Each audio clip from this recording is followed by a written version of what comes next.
By the Awesome. way, Mr. Glenn, do I have your phone camera in the list? Did it come back on? It does. It's right there. Okay. All right, you can see my screen, right? Yep. Good. All right, we have a lot of ground to cover. Let me see, a lot of water to cover. So let's see. Let's get started. This is a new honor that I created, and the reason why is in our conference we have what we call Pinewood Derby, that we basically build a car every other year, and we race it during our winter campouts. Kids love it, adults love it too, and but we don't do it every year because it would get boring and old, and same routine. So we do it every other year to keep it special.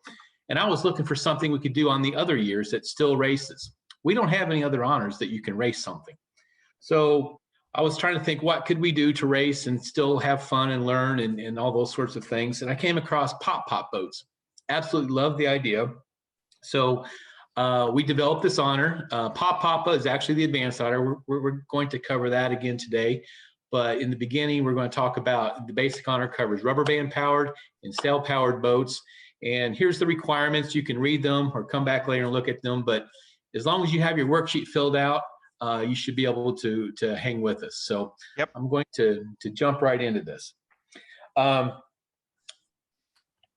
So first thing the honor asks you to do is to draw a diagram of a sailboat. So you can draw a modern sailboat like this one, or you can draw an old-fashioned boat like this one. And I'll hop back and forth so you can make sure that you stay caught up, but I'm going to jump back and forth. So the first thing, can you see my little cursor, Pastor Mark? Yes, we can. Oh, great. So the first thing you'll probably want to draw is what we call the hull. The hull is what most of us would say the boat part. So it's the shell. So in the old-fashioned boats, that's where they used to live and swab the decks and so forth. The modern boats, that's basically the part that fits in the water, that keeps the water out and displaces the water. So make sure that on your worksheet you can draw a hull and draw a line from the word hull to that you're looking at. Okay, also note that on a sailboat there is something called a keel.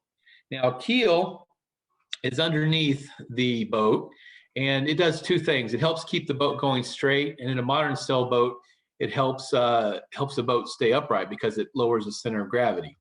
So on the old-fashioned boats they also had keels, but they looked a little differently. So they ran from the front to the back, and basically, again, so when the wind hits the boat, it doesn't push the boat sideways. The keel tries to keep it going in a straight line. So let's see, what else do we have? We have a rudder. Rudder actually helps the boat change directions. So it's an easy way. So in addition to the sails being blown one way or the other, the rudder actually can help steer those. If you can imagine a steering wheel on a car. The old-fashioned boats also had a rudder. They were steered by the captain with the big wheel, and he would sit up top and he would twist the wheel, and the wheel would be connected to a tiller, and the tiller is actually what connects to the rudder. So the tiller comes off the back. Again, with the sailboat, modern sailboat, you see a little, looks like an arm that comes off and is connected to the rudder. So that way you don't have to stick your hand underwater to actually adjust the rudder. Okay. Obviously a sailboat, so we have sails. So what holds the sails up, we are called the mast. So it looks like the big stick sticking out of the boat.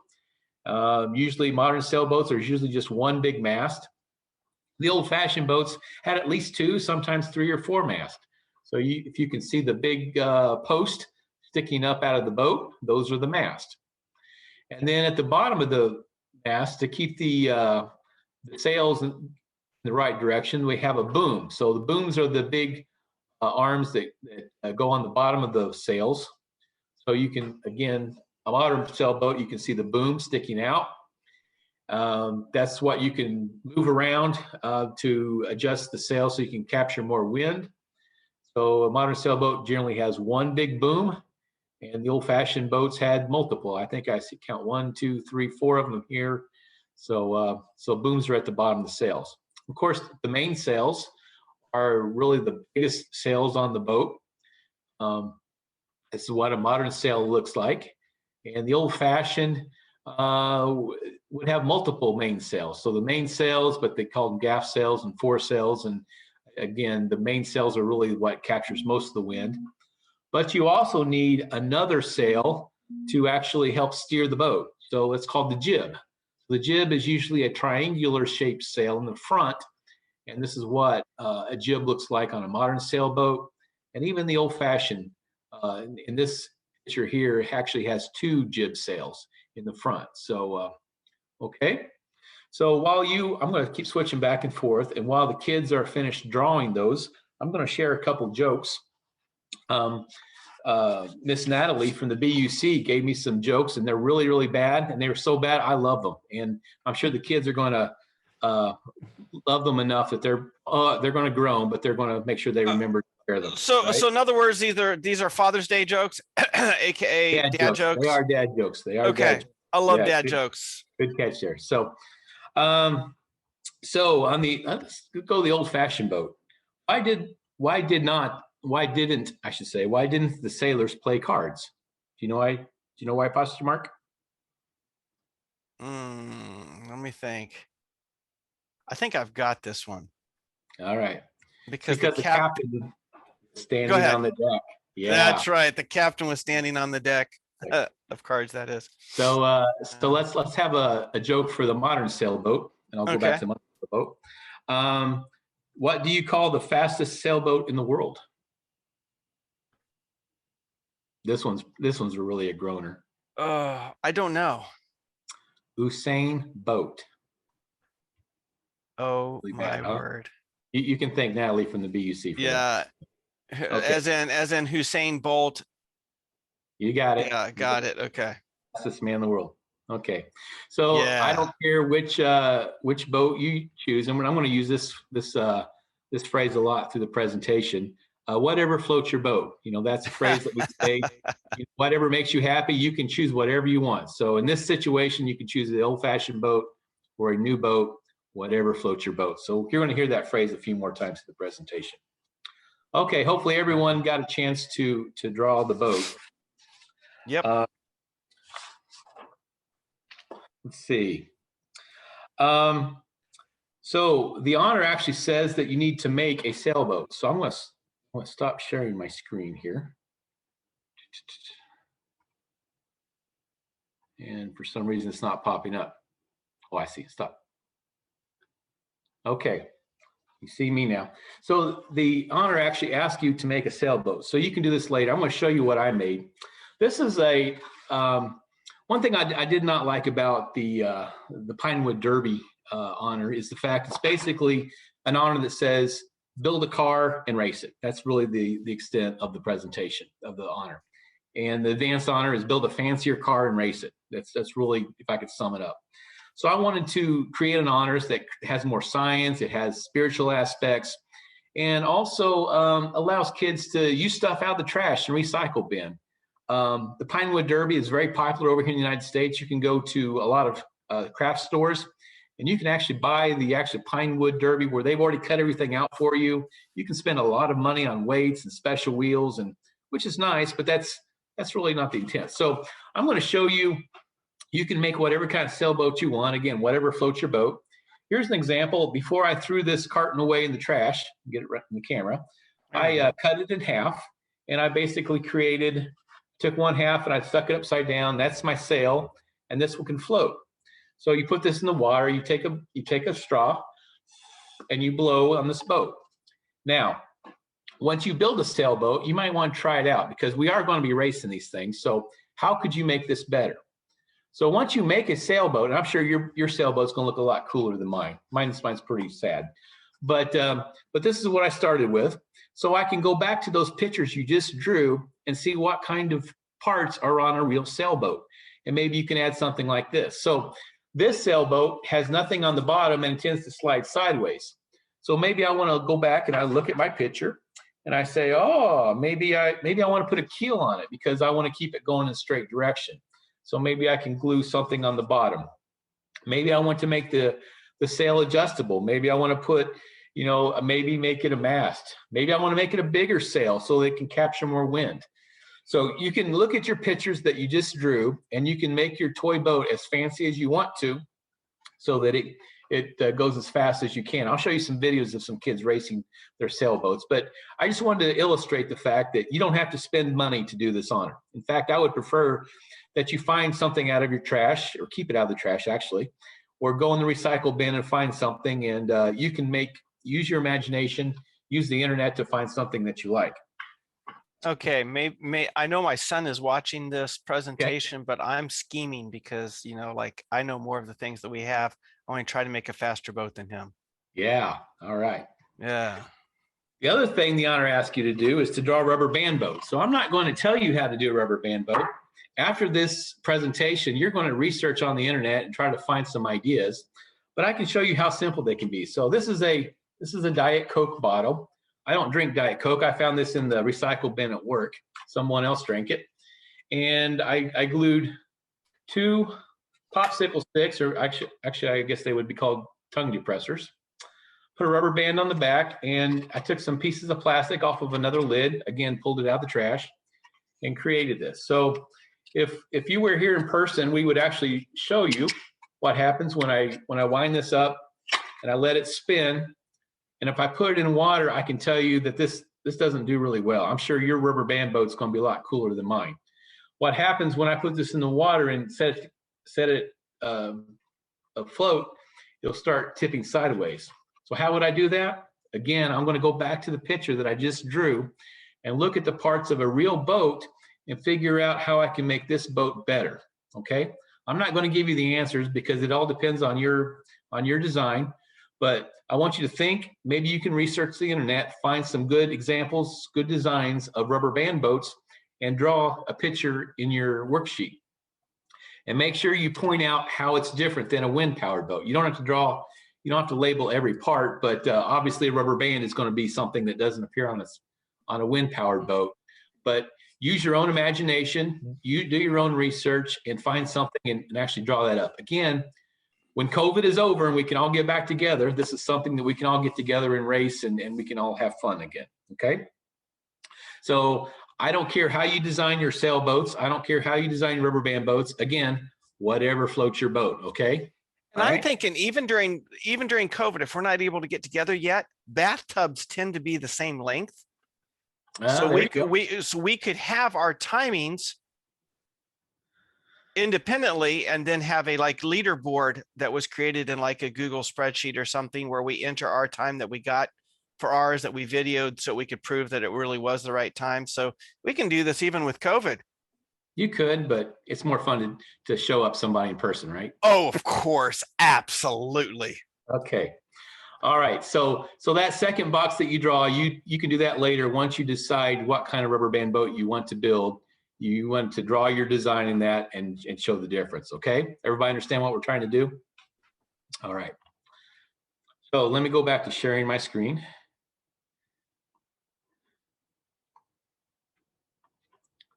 Okay. Can you see that, Pastor Mark? Not yet. We still see you. Oh no. Okay. Let's go back to I'm not seeing. Here we go. Share my screen. And all right. Yes. The Archimedes. Yep, that's Archimedes. Okay, Archimedes. Go ahead, full screen. There you go. If you have not heard of Archimedes, Archimedes was born in 287 BC. So he lived a long time before Jesus. That means that when Jesus was a kid and he had to learn math, his math books or math scrolls had Archimedes information on it. And he learned about Archimedes. Archimedes was a Greek. His dad was a famous astronomer, looking at the stars and doing all the calculations. And when we were really focused on that, he studied under a guy. So his teacher was a guy named Euclid. So if that name sounds a little familiar, if for those of you who may be in high school or have heard of Euclid geometry, that was this guy's teacher. That's how, he was in the beginning when they really started figuring this stuff out. He's been called Archimedes has been called the greatest mathematician. Now, if any of you were around for the worm honor, my daughter was very quick to point out after the worm honor that Pastor Mark cannot do calculations. His calculations are way off. When we calculate the speed of a worm. If you copied off of Pastor Mark, you failed. Okay. Oh man. You need to do your own math. So this guy was the greatest mathematician, unlike Pastor Mark. Pastor Mark, I'm sure you're good at being a pastor. I'm glad God gave you that gift, because accounting or something else, engineering, it's not your forte. I'd be out of luck, huh? Yeah. Archimedes has been called the greatest physicist. That is pretty cool, considering how he basically created the foundation for what everybody else has used. He's been called an engineer, not the greatest engineer, but he was an engineer. I'm an engineer. I like to point that out. My favorite phrase from Archimedes, he said, "Give me a lever long enough and a fulcrum on which to place it, and I shall move the world." So a lever and a fulcrum, it's like a teeter-totter or a seesaw. So that's a classic example of what a lever and fulcrum is. He said, if you have a seesaw long enough, you can move anything in the world. So, yeah. But Archimedes actually is known for what's called the Archimedes Principle. So this is a pretty good story. I don't know if it's true or not, probably, but I like the story, so I'm going to tell it to you. So there was a king who paid somebody. They wanted a crown made of pure gold. And when he got this crown, the king realized that he wasn't sure if he was ripped off or not. Because unless you tear the crown apart, you can't tell that inside there was some cheaper metal. And how do you measure the volume of something so irregular like a crown? So Archimedes was around. He said, "Archimedes, you're a smart guy. Help me figure this out." Archimedes thought. He just could not think about it, but he thought about it the whole time. One day he went to take a bath.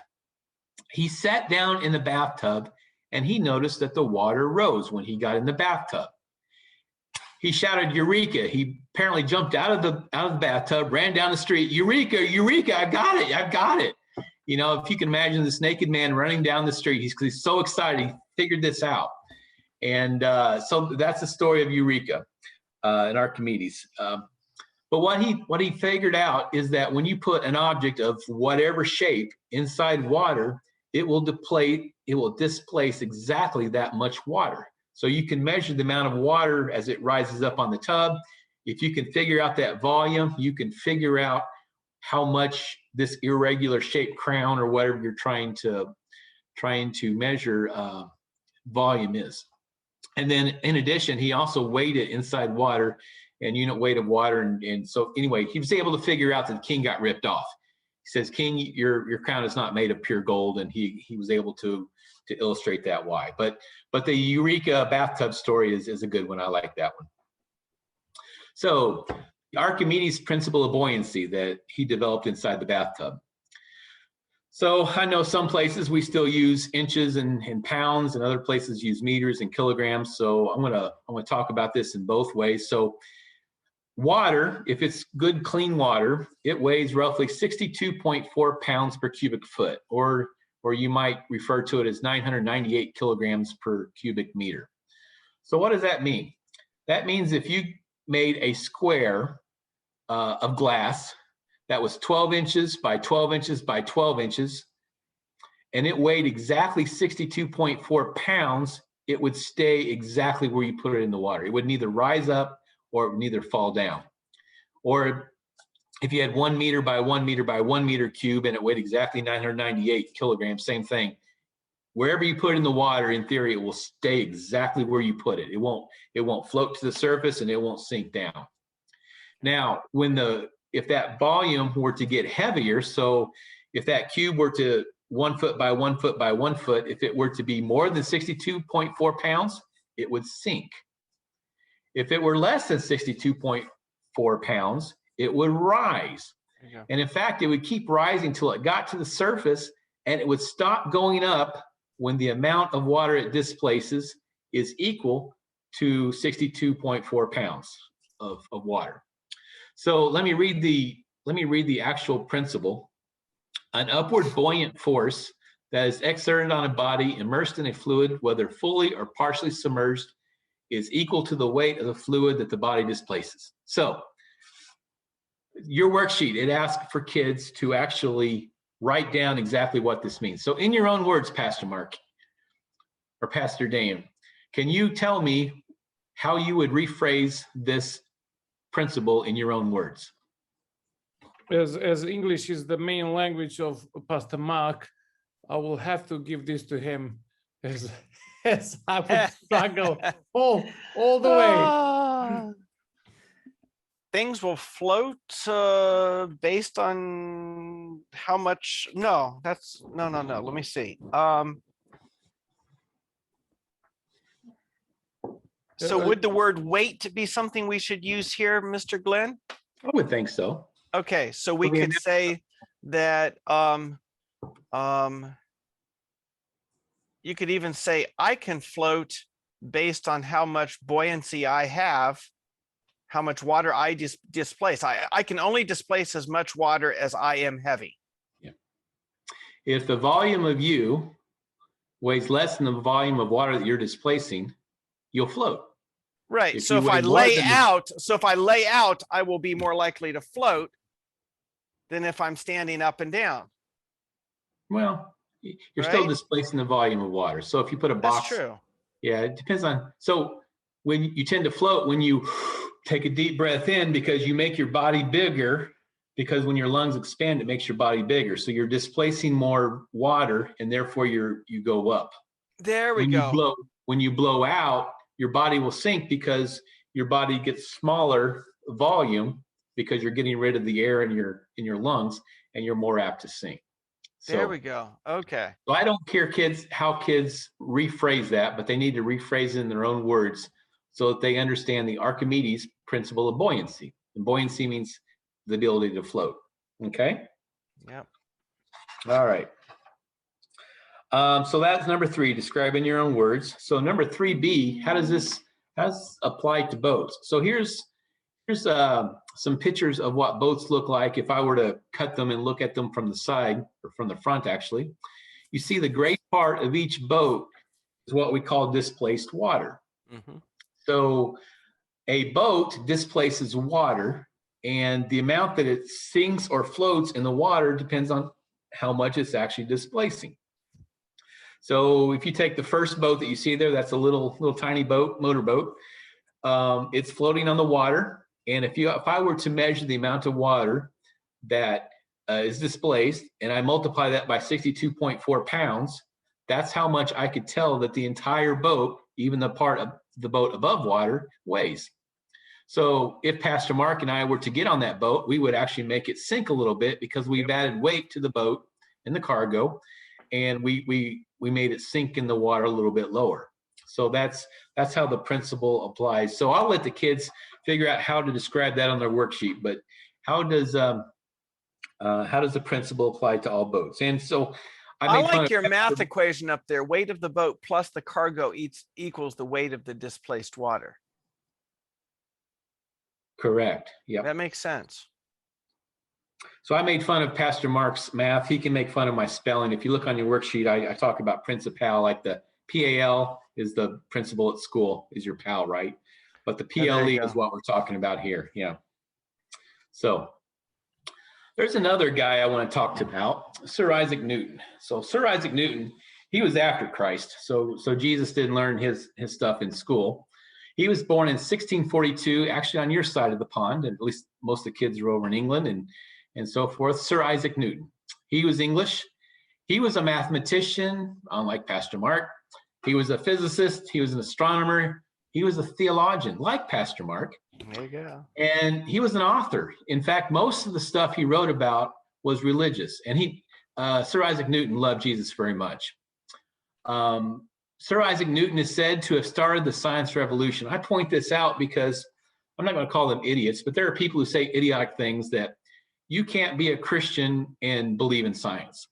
Well, the guy who, quote unquote, started the science revolution, he loved Jesus very much. Yep. So the comeback could be, well, if you really think that, then maybe you should get rid of all the stuff that Christians have provided to the science world. And without Newton's laws, that most of the physics classes would be gone. Yeah. Yeah. So there's a story that he figured out gravity by having an apple fall on him. That's probably not true, but it's a good story. I like the Archimedes story a lot better. But if you can imagine Sir Isaac Newton playing with his Apple iPhone, maybe that's probably just as factual as the apple falling on his head. So number 4 asks to describe what's called Newton's first law of motion. So let me describe what it is, and again, think about this because you're going to have to describe it in your own words. So Newton's first law of motion says this: an object at rest will remain at rest. So in this case, we have, Americans would call this a soccer ball. Folks in Europe would call this a football. So if you have a ball, it's going to remain at rest and will remain at rest unless acted on by an unbalanced force. So an unbalanced force in this case is someone kicking it. And then it says an object in motion will continue with constant speed and direction unless acted on by an unbalanced force. So when you kick a ball, there's a couple things acting on it. One, a net can stop it, right? The ball can project, and unless it hits a wall or a net, it's going to keep going. Also, you have gravity, you have friction of the wind, you have a lot of other things that can act on a ball. If you were in space and you kicked a ball and there was nothing to act on it, and you kicked it, however fast you kicked it, it would remain at that constant motion in that constant direction until something else acted on that. So you want to try to give this a shot, Pastor? Either pastors, you want to try to put that in your own words? If it's stopped, it stays stopped unless it gets moved. Then it will keep moving until something stops it. Or modifies it, right? So right. That's probably a good way to do it. You well done, Mark. You would definitely win an Oscar somehow, but maybe for science, not for the acting. Yeah. Hey, he can say it however he wants, whatever floats his boat. Okay. There you go. All right. So speaking of boats, how does this affect? So the second part of question 4, how does this apply to all boats? So in this case, a sailboat is set into motion until something stops it. So it could be an island like this rock. It could hit the rock and stop. There's friction forces on the water. There's wind that's blowing it. There's lots of other factors that can affect a boat. Like you were talking about the tiller and the rudder, right? That would be actions, right? That would be an action. Yeah, that's a different kind of force acting on it. So, but even a boat with a tiller and a rudder, if it's sitting still and nothing is moving it, nothing is touching it, nothing is pushing on it, it's going to stay in one spot. But once it starts moving, it will continue that direction unless the other things like an island or a wind current, water current or something like that will drag it down or slow it down or move it, make it change directions. Gotcha. Okay. So now we're going to talk about Newton's third law. Just so you know, there is a second law. Newton does have a famous second law. It's called force equals mass times acceleration, but we're not going to deal with that today. But we're going to jump to Newton's third law of motion. So a lot of kids ask, what's the second law? So force equals mass times acceleration is the second law. The third law of motion says for every action, there is an equal and opposite reaction. So for example, on the right, you see this kid who's pushing on a wall. And no matter how hard he pushes on that wall, if that wall doesn't fall, that wall is pushing back in the same force. So he's pushing on 100 newtons. If the wall's pushing back 100 newtons, it all balances. If he only pushed 90 and the wall pushed back 90, that's fine.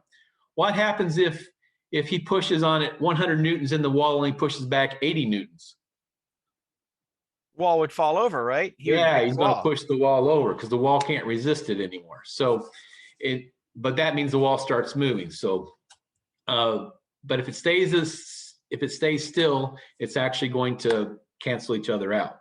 Okay, so that's why things like foundations and mortar and brick and all that stuff exceed the newtons he can do.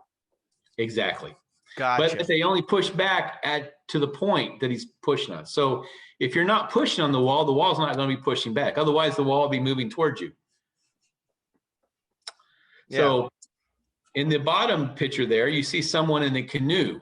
So a canoe, she is actually putting a force, and she's overcoming the force of the water, the wind, and all those other things.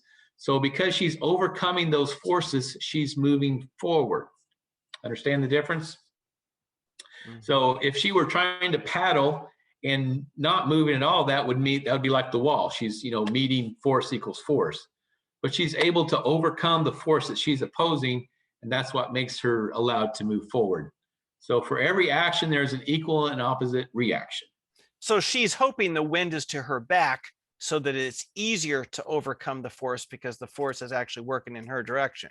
So if the wind were at her back, you could add her paddling with the wind. Now she's got that force plus the wind force, and now she has, more forces going in her direction. Right. Instead of paddling upstream against a wind, it's going to be a lot harder work to overcome the opposite reaction.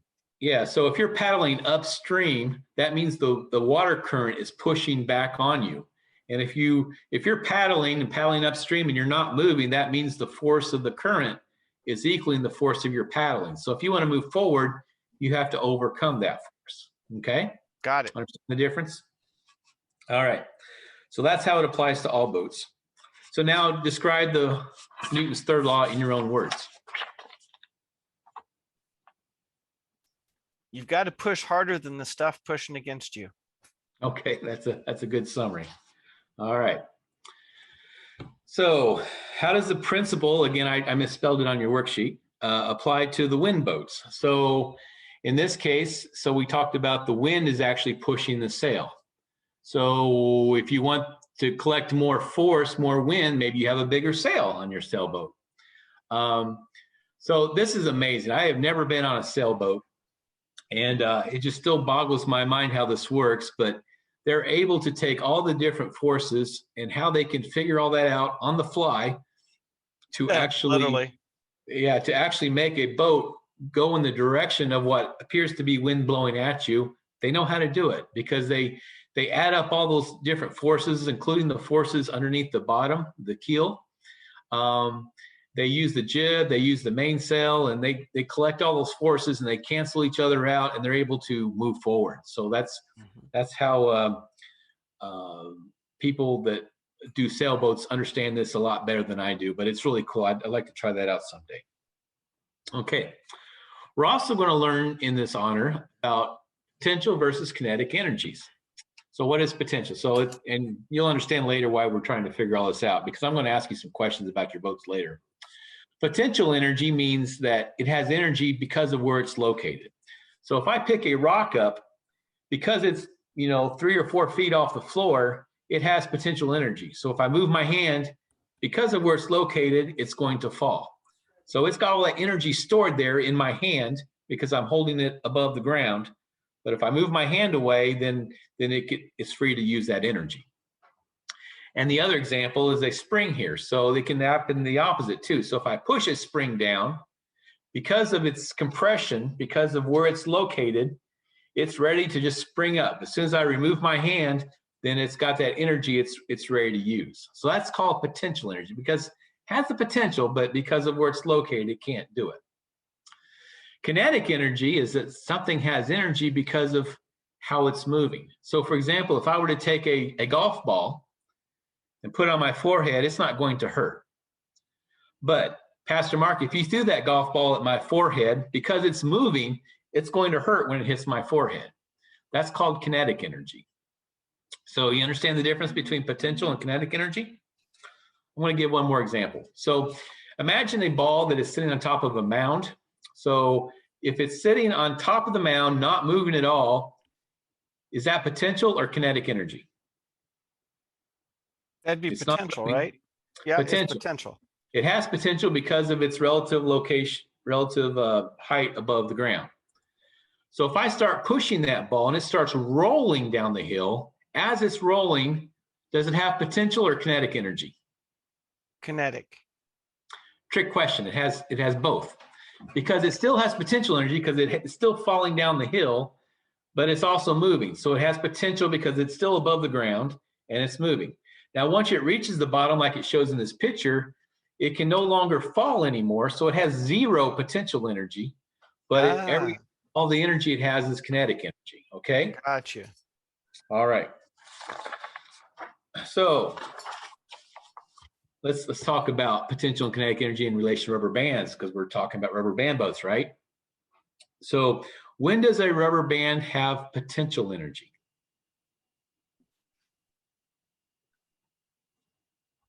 Remember, potential is when it's in relation to something else. So when you stretch the rubber band out, before you snap it, before you let go, it has potential energy. So because of, and it's actually called elastic energy, but potential energy, it has potential because of when I let go of it, it's going to start moving, okay? And when does it have kinetic energy? As it's moving. So if I were to look at my rubber band boat here, when I wind it up, it will have potential energy until I let go of it, let go of the paddles. And when I let go of the paddles, it starts moving. It has both potential and kinetic because the rubber band is still unwinding. And finally, when the rubber band finishes its unwinding and it's still moving forward, the boat has kinetic energy because it's still moving. So the idea is when you do your boats, you want to make sure that you make them as energy efficient as possible. So you don't want the water to slow it down. So paddles are nice, but if the paddle ends right here, you're going to be stopping yourself. So ideally, you'd like to finish your boat so that when the rubber band is finished unwinding, the paddles have minimal contact with the water, so it can continue to glide, because you want to take advantage of all that kinetic energy. Okay. All right. So keep that in mind when you're designing rubber band boats, kids. Okay. So again, I don't care how you do it, but make sure that you know, whatever floats your boat, you can make your boat. So to finish your worksheet, to finish the basic honor, you have to make both boats, make a wind-powered boat and a rubber band powered boat, and then you have to race them. So hopefully when we can all get together, and I've given instructions on how to race boats. So don't care how you do it, just make sure that everyone's on the same race course. So the final thing to get the honor, let's have some spiritual application. So name some places in the Bible where we followed Archimedes' principle of buoyancy in the Bible. So, Pastor Mark, can you at least maybe think of one instance in the Bible where we see Archimedes' principle of buoyancy active? Well, we see it when Jesus calms the storm, and he basically makes it so that, well, I mean, they're on the boat, so that whole displacement kind of theory is going on. Yeah. Yeah. So any story about a boat would be Archimedes' principle. So basically, when the boat is going to sink, that is when that would be the third law of motion, that the opposite would be potentially overcoming the you know, if the boat's going to sink, that means that it's not as powerful or not making it as well as the forces around it, right? Yeah, I think so. I think about the big waves, and probably water was getting in the boat. So as water gets in the boat, it makes the boat heavier, the displaced volume. So that's why it might be sinking. Okay. What about two? And I'll let the kids figure out some other. There's plenty of stories about boats in the Bible, and maybe even a little baby in the Nile. I'll let them figure out which story that is. There you go. But there are at least two that I know of, where it defies the principle. So I call these miracles. So are there two locations in the Bible where we see that Archimedes' principle was defied? I've got one. Am I supposed to give it? Yeah. Okay. Go ahead. When Jesus walks on water and helps Peter walk on water, well, at least for a little while. Yeah, in theory, Jesus was like you and I, human. He should have sank in the water, but he was able to walk on water, which defied Archimedes' principle. Also in the Old Testament, there's a story about an axe. I'll let the kids figure out which story that is. That's a good one. So not only do they have to think of the story, but the kids have to tell a story. They can tell it at a Pathfinder club meeting or to their family or whatever, but check that off when they get that done. So actually, I'm not going to play the videos here, but I did teach this online to Edinburgh club, not Edinburgh, England, but Edinburgh, Texas. They were locked down in COVID. And so I taught it virtually. When they all got back together, I got some videos, and they just had a blast of racing their boats. So there you go. I'm not going to, for time constraints, I'm going to skip that, but it was a lot of fun. At least the kids in Edinburgh, Texas had a lot of fun doing it. So I would say, Glenn, if you do have a video, we would love to see it. It might just inspire more people to do it. But of course, actually go. Well, since you're the last honor, we have okay. time.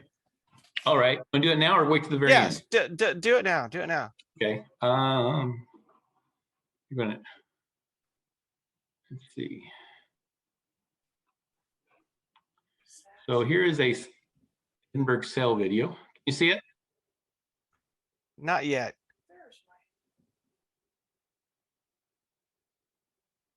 Can you see it? No.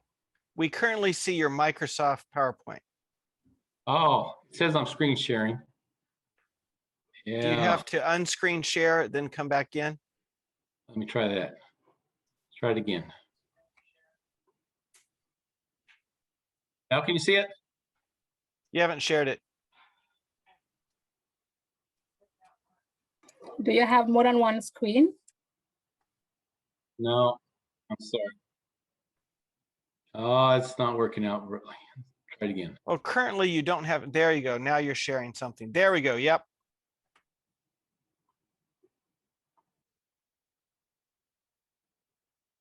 So everyone has the same straw, and they're blowing their wind boats. So I apologize for the poor quality of the video, but that's the only video I have. I haven't even done this yet because of COVID. Thank you, COVID. But it's fun. So let me go back to.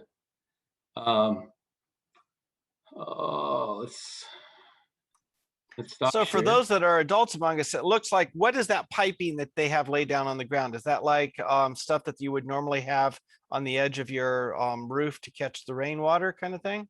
Yeah. So I went to my big box home improvement store and got some guttering and got the caps on the end, and you make sure you seal them up so that they hold water, and then you make sure you tell everybody how big your guttering is so that everybody can fit in the same boat, in the same track. And then you line these up and you fill them full of water, and then you say go. And so I have instructions. Hopefully everyone has access to that. So sweet.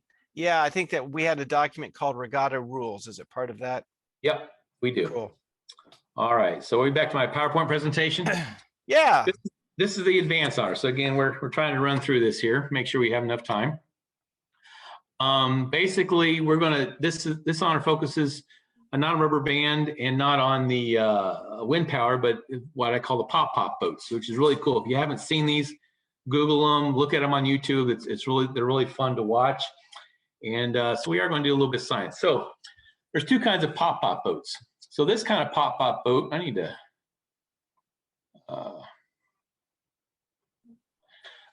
This was actually patented in the United States. The whole idea is that back in the day, a lot of boats were powered by steam engines, and when steam engine would blow up, a lot of people would get killed, and they were very dangerous. So they were looking for an easier way, a more efficient way to use steam to power boats. So they figured out this toy worked. Unfortunately, they weren't able to upscale it to real life, but nonetheless, we do have a cool toy out of it. So how this works, and so you need to draw a copy of this on your chart. But in essence, you have a tube. This is actually a drawing from the patent. You really don't need a valve here, but the tube comes in and it circles in a coil, and that coil is heated up. And so they were using alcohol lamp, or you can use what we call tea candles or something like that, something to add heat. And then the tube actually leaves, comes out another place, same tube. So in essence, what's happening, we'll understand the science behind steam, what happens when water goes from liquid to steam.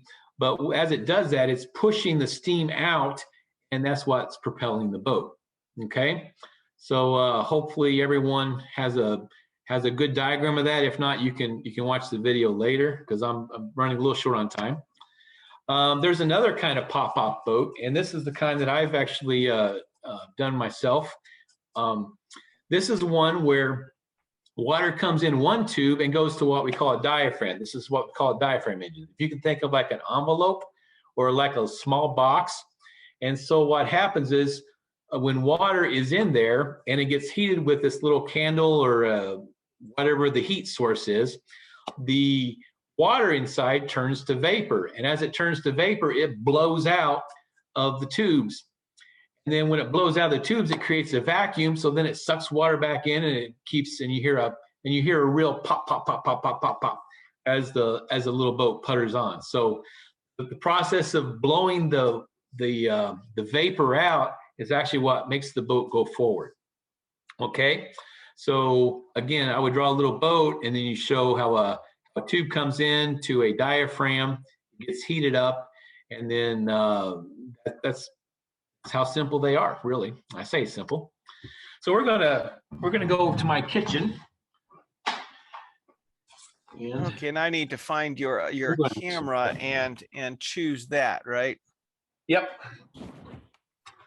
So we're going to do a couple science experiments in my kitchen. Okay, go ahead and go back to your PowerPoint, and actually I'll unshare it for you so that we can really see you. There we go. Okay, so we're using my camera now? We Okay. are, and I'm working on making it the spotlight. There we go. So this is my kitchen. Don't tell my wife. She's visiting her friend this week, so don't tell her I invited you into my kitchen. But so I'm going to take what I call an old baggie. This is what's used. I'm going to put a little bit. I'm trying to do this with one hand. Put a little bit of water, just a little bit of water. You can do this at home. Okay. So I'm going to lay this on the counter. I'm going to try to get as much air out of here as I can. So you see how I'm laying it down? So there is water in there, but I'm trying to get all the air out. And I'm going to, hang on a second. Okay. He went dark. There we go. Took two hands. Sorry about that. So I've got water that's in a baggie with very little air. So I'm going to open up my microwave. I'm going to put it inside for 30 seconds. Okay. So we're going to wait for 30 seconds. And while we're doing that, I'm going to tell you that I'm going to actually use a container. This is from almond milk. I'm going to take the cap off of the almond milk, okay? So right now it's empty. There's nothing inside. And I want to fill some water in this one while I'm waiting on the microwave to work. We'll put some water in. Okay, we'll do that next. Now let's open up the microwave. I don't know if you can see that, but now there's like a big puffy. It's like a big pillow in there. So what happened was that water, it turned from a liquid phase to a vapor phase, and it actually created more volume. So when water has done right, it's like 1,600. It can be the expansion. So you can take 1 gallon or 1 cubic meter of water, depending how you want to measure it, or 1 liter. And if under the right conditions, you would have 1,600 gallon, spaces of gallons or liters, something like that. So water has the potential to really expand when it goes from liquid to vapor phase. It takes up a lot more volume. Okay. Now the other example, I want to show you what I'm going to do. So I'm going to put this in my microwave. Put this in for a minute. And so what's happening in my microwave right now is the water is getting hot. And when it gets hot, it's actually converting to vapor phase. But remember, I left the cap off of that. So it's actually expelling vapor, okay? You understand what we're doing here? Now I'm going to take that out, and I'm actually going to put the cap on it, and I'm going to show you what's going to happen. But I actually did this morning to save some time. I did the same thing with this one this morning. Put it in my refrigerator. You see the difference? See how this container is really shrunken? It sucked it in, because what happened was I put the cap. I'm going to put a cap on this this container once it finishes heating up, and as that vapor inside tries to get smaller because it tries to go back to a liquid phase, it collapsed the vapor. See how that worked? I don't hear Pastor Mark. I assume you did. Okay. So Oh yeah, I'm just waiting for it to happen in real life. You've got me totally hooked, man. yeah. So let's put a cap on this one, and it will start. It takes a little while to do. And like I said, when I put this one in the fridge, it really tried to condense and really crush. So I don't know if you can see that, but it's really starting to suck the sides in. And the longer we let it sit, the longer it can cool down. I don't know if you can see that. Can you see that, how it's starting to suck the sides in? We're starting to see, especially on the right-hand side, we're starting to see a little bit of movement there. Yeah, all the sides are really starting to be pinched in. And like I said, this is what happened when I put it in the refrigerator, and it really condensed from this morning. Right, Yeah, since the refrigerator is 0 degree, well, no, probably what, 10 degrees Celsius, 41 Yeah. degrees Fahrenheit. So, no, I guess that'd be 4 degrees. So the longer it sits, it's going to continue to. That is really starting to happen, isn't it? Yes, it is. So we don't have time to completely watch it, but this is what it looks like on the right-hand side if you let it sit. Okay. So those are some couple of science experiments, and you can do these at your home to show that you do it. Okay. And so basically what you did is you made it so that the steam was totally filling, instead of water filling the almond breeze container, steam was filling it. But because you put the cap on and it's getting colder now, it's trying to get back to liquid. And so it's going to take up less space, less volume. Exactly. Can you throw me Got it. my computer now? Yep. Give me just a moment. Okay.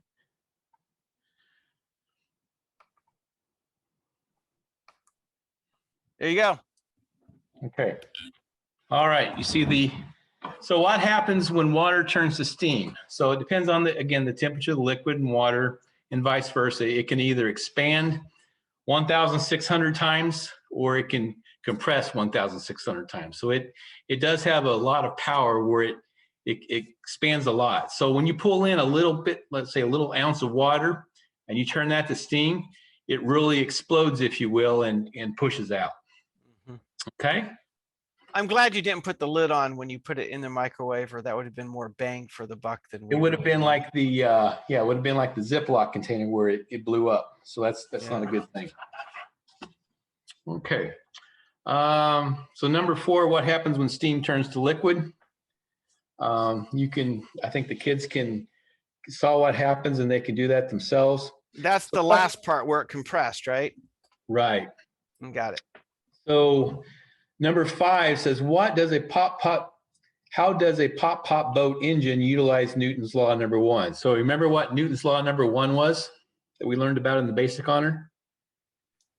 That's the stay in motion until something changes it, right? Or at rest, stays at rest. And then once it starts moving, it continues to move. So with what happens, so a looped engine, what happens is once you start getting that water moving, it's going to continue to want to move. So as you get the water coming in, it heats up, blows out the other end of the loop. Because it's continuing to move, that's what Newton's first law does. It has water moving, so water continues to want to move. Which continues to suck in some more water to be acted upon. Exactly. And just continues the cycle. Right. All right. So the requirement says you need to make a pop boat. Again, whatever floats your boat, you can do either kind. I will point out, if you decide to do the loop engine, I've just really figured out how to do this. And so that's why I haven't made a looped engine yet. But this is, again, I went to the home improvement store. This is a copper tubing that I would get for an ice maker. And when you just try to bend it into a coil, it tends to pinch it. And it's tough to actually do that. I figured out how to do it, and I just figured out how to do it. I'm going to share with all the kids here. I filled this full of water, and then I put it in the refrigerator. When I put it in the refrigerator, I was able to actually make tight turns. You see how I did that there? And I didn't pinch it because inside had ice and it kept it from collapsing when I tried to bend it. So now that I know how to do that, I'm going to make a looped engine boat. But that's the secret, I think, on how you do that.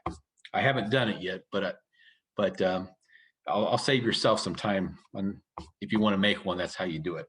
Okay. So, and I'm sure YouTube videos can help us out a bit there too, right? Exactly. Search YouTube videos. There's lots of people out there that show how to make pop boats. They're really cool. Again, research it, whatever floats your boat, whatever style you want to use. I do encourage you to find something out of the recycle bin, find something out of the trash can. Don't spend a lot of money doing this. The toy car honor that we do, kids can spend a whole lot of money buying special wheels and special axles, and you don't need to do that for this honor. It'd be cool enough just to find something in your trash can. There you go. Okay. All right. So this honor, the advanced honor, asks you to actually go through the scientific method. So if you don't know what the scientific method is, this is where you state a problem. So for example, you say your boat is not going fast enough. Maybe that's your problem. So you would formulate a hypothesis. So for example, maybe say if my boat was longer, or maybe if I used a different rubber band, or maybe if I, however the go back to your pictures of how you drew boats. Look at how boats are made and the different parts, and maybe you want to adjust or add some of those parts.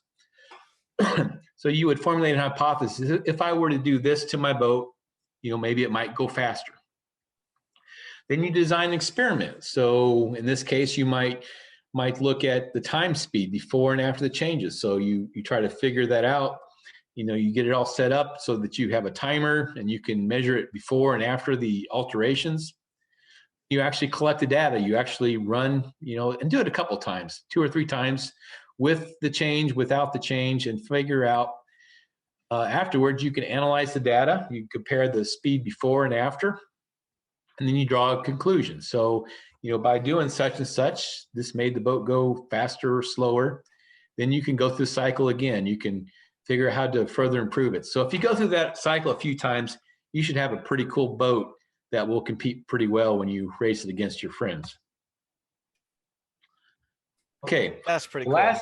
The last thing you need to do for the honor, and this is, again, whatever floats your boat, it's entirely up to the kids to figure this out. And I will tell you, there is no correct answer unless you figure out that the ark won't float. But go back in the Bible, look at the story of Noah's Ark, look at the dimensions that's actually in the Bible, and figure out how heavy this boat would have been. So you have to make a lot of assumptions. You have to make assumptions on how heavy is the wood. And there's lots of resources online that tells you the density of wood. So, and this helps if you're maybe in high school math, you can figure this out. You can figure how much the boat weighed. Then you start adding animals. You have to make a lot of assumptions on how much would all the animals at your local zoo weigh. You have to make some assumptions and go through the math, and it'll take you a couple pages worth of calculations, but you have to make a lot of assumptions and go through the math and figure out that it really is possible that a boat that, as described in Genesis, would carry pretty much every single animal that we have. Plus, if you keep in mind that not every single type of animal, but every kind of animal. So in other words, they only needed a couple dogs, boy and girl dog. They didn't need, every single kind of dog that's out there today. So when you think of it from that perspective, you can actually run the math and figure out, how much would a boat weighed and how much volume of water would it have displaced, and go through the effort to justify that Noah's Ark would indeed float. So that's up to you to do individually. And with that would complete the advanced honor. Cool. By the way, Answers in Genesis, which is a cool website for how things work from creationist point of view, calculates all the kinds of animals based on what you were saying, and says that the average, if you take all the averages of the big animals and the small animals, from the bugs to the elephants, the average weight would be the weight of a large bunny. Exactly. So if you do your calculations based on the size of a large bunny, there's plenty of weight and plenty of physical space. Yeah. So if you ever get the chance to come to the United States, near Cincinnati, it's actually located in Kentucky, but there is an actual Ark museum, and I've been to that. And it's really kind of cool. It really is cool. It goes through the entire effort.